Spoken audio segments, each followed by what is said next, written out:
Hello, welcome to Unit Rate Quiz Practice. All right, we're going to practice and get ready for the quiz. So please watch this before you actually take the quiz so it can help. All right, unit rate. If you want to turn to your unit rate notes, we have some great ones already from class. They might help. Get your calculator ready. Here we go. Lisa uses a table to keep track of her babysitting charges. Fill in the table and circle the unit rate. All right, so what I notice right here is for a half hour, she makes $5.75. So to fill in the rest, I'm definitely gonna want my calculator. Here we go. All right, a half hour to an hour, isn't the difference between those two? Like that's double the amount, isn't it? Double the time. So the amount she's paid or charges should be double the amount. All right, so if you use a calculator, you should get $11.50. All right, go ahead and fill in the rest of the table. I'll give you some time. See if you can do this on your own. You can either do it by multiplying or by adding $5.75 each time. All right, fill in the rest. Okay, if you did it correctly, you should get $17.25, $23, $28.75, $34.50, and $40.25. Make sure you're practicing using your calculator, because you don't want to have to do that on your own. All right, well done. Then it says circle the unit rate. Well, a unit means one single unit. So I would look for one single unit. Look right here.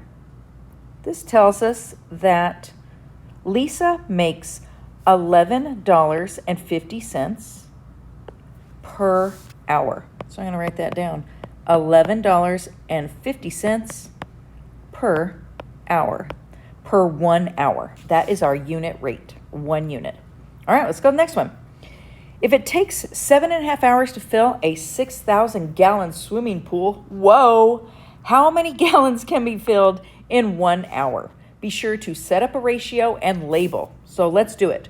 I'm going to go through and find some important information. I have 7.5 hours, 6,000 gallons, and I'm trying to get it down to 1 hour.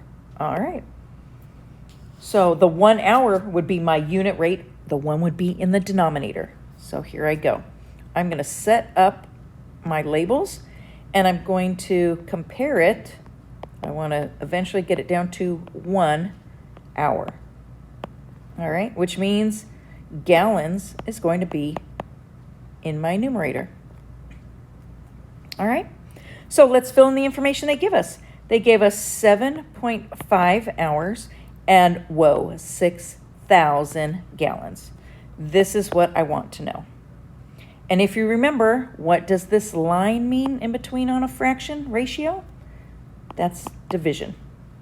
So go ahead right now and do 6,000 divided by 7.5.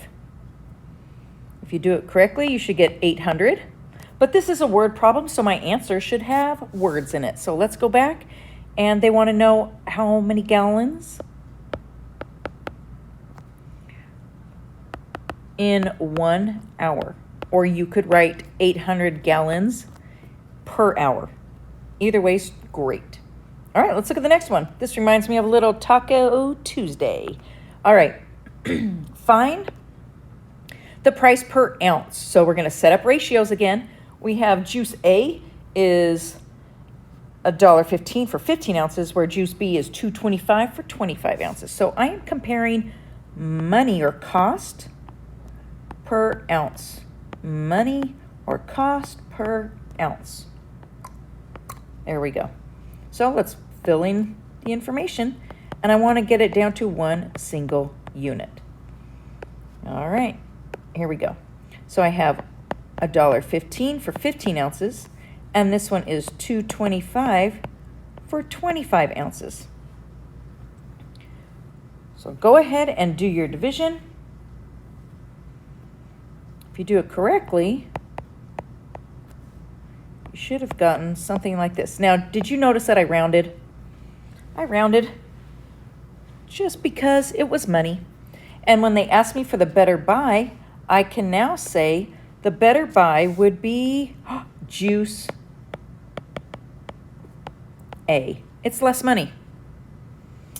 I don't know how it tastes though. Maybe the other one does taste better, but for now we're going for just what is the better price, the better buy. All right, let's move on to number 4. Which is an incorrect way to write a ratio of 4 hockey players to 7 lacrosse players? All right, don't forget, look at your notes. We've done this a lot. Use your notes. That's why we keep an organized binder so you can look back. All right, so we can use 4 to 7, 4.7, 4 over 7. This is my y, this is my x, y to x. Now this one right here, isn't this a coordinate point on a graph? Yeah, that is not a ratio. So that would be incorrect. All right, a unit rate has a denominator of, dun, da, da, da, look above. Look at like number 3, we've already done this. We got it down to a single one.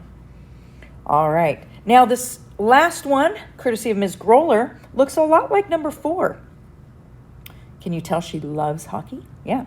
Ms. Groller has 3 boys and 9 cousins. So I might write 3 to 9 or 3.9, or isn't that y to x, right? So that would be 3 boys over 9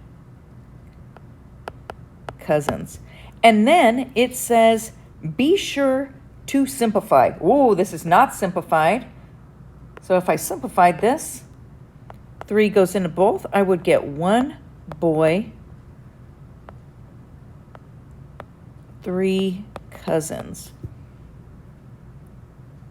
All right, so it would be a 1 to 3 ratio, or 1.3, or 1 over 3. There you go.